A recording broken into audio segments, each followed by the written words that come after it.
Randi Lorena Chandra. Aku domisili di Surabaya, tapi asalku dari Bagan Syafiapi, Riau.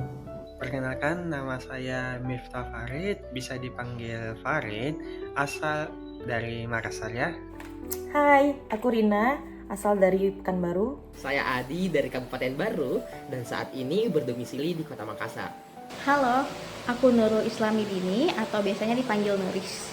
Perkenalkan, nama saya Supriyadi, asal saya dari Makassar. Nama saya Ermawati, asal Makassar. Saya Ferdi Pranata Tarigan, asal dari Kawanjahe, Sumatera Utara. Saat ini bekerja di Timika, Papua Tengah. Perkenalkan, aku Syafia Ramadhani dari Pinrang, Sulawesi Selatan. Saat ini berdomisili di Samatagoa. Saya Zulkifli Triputra, saat ini berprofesi sebagai seorang guru di salah satu sekolah menengah pertama di Makassar. Kenalin, aku Nurul, aku dari Bontang, Kalimantan Timur. Suatu momen atau keadaan di mana kita merasa aman, nyaman, tenang. Setiap orang saling menghargai dan saling menghormati hak-hak dari orang lain. Kondisi ketika kita bisa hidup berdampingan dengan penuh rasa aman dan nyaman serta saling menghargai meskipun kita tahu kita penuh dengan perbedaan.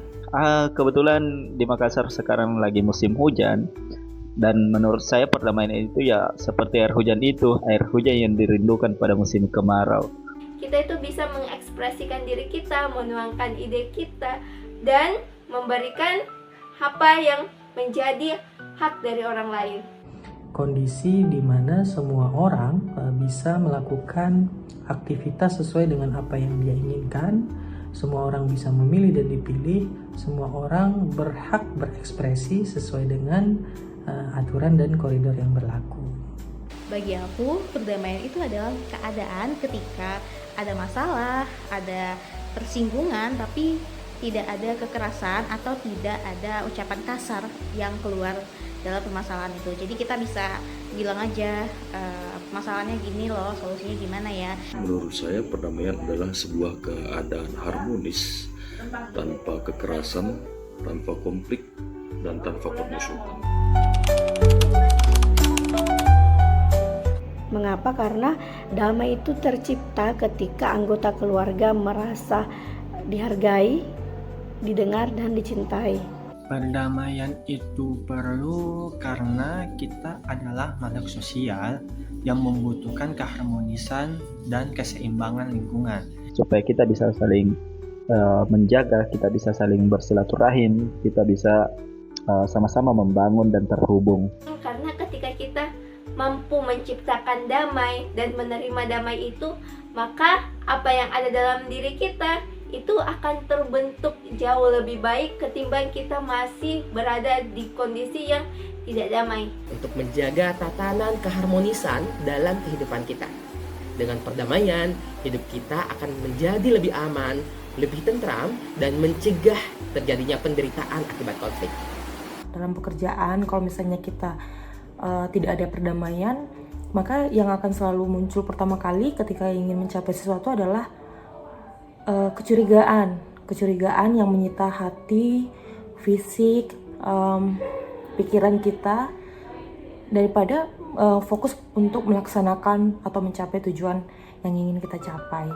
Bukan cuma sendiri kita hidup, udah rame banget di bumi ini, tentunya pasti ada yang bersinggungan, baik kepentingan maupun wilayah atau apapun.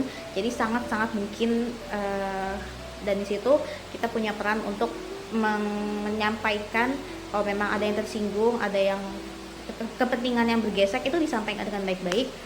Agar kita bisa mengekspresikan diri kita sebagai insan Tuhan dengan sebaik-baiknya, dengan seagung-agungnya.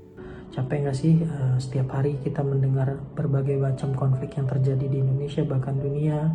Kita masih harus melihat saudara-saudara kita di Palestina yang berjuang atas serangan Israel. Ya, terdekat di dalam rumah deh kalau kita masih terus saja berkonflik dan tidak berdamai dengan seluruh keadaan yang ada, ya kita tidak akan pernah mencapai kebahagiaan. Contohnya adalah toleransi. Jika ada sebuah voting untuk mengambil keputusan, kemudian hasil yang diperoleh tidak sejalan dengan visi misi kita, maka jangan mudah untuk bercepat diri memutuskan bahwa hal tersebut kontra dengan kita. Perdamaian yang saya lakukan dimulai dari diri saya sendiri. Contohnya, memaafkan orang-orang yang berniat buruk kepada saya. Yang kedua, berusaha untuk berpikir positif kepada orang lain, rekan saya maupun orang yang baru saya kenal. Tindakan itu menjadi cikal bakal saya untuk melakukan tindakan-tindakan perdamaian yang lebih luas lagi, baik untuk di lingkungan masyarakat maupun di lingkungan yang lebih luas lagi. Perdamaian juga harus diterapkan di dunia kampus. Kenapa? Karena menciptakan mahasiswa yang unggul itu tidak hanya sekedar cerdas ber-IPK 4, melainkan mahasiswa yang beretika dan membawa perdamaian. Jadi ada suatu kasus, kasusnya itu permasalahan dan semacam perang dingin gitu. Ada sindir-sindiran di belakang atau gosip-gosip di belakang, dan ada juga yang main di depan, tapi kita menyelesaikan masalah tersebut dengan cara dimusyawarahkan. Jadi pada saat musyawarah itu nggak ada maki-makian lagi, dan di situ nggak ada yang kayak memotong pembicaraan satu sama lain.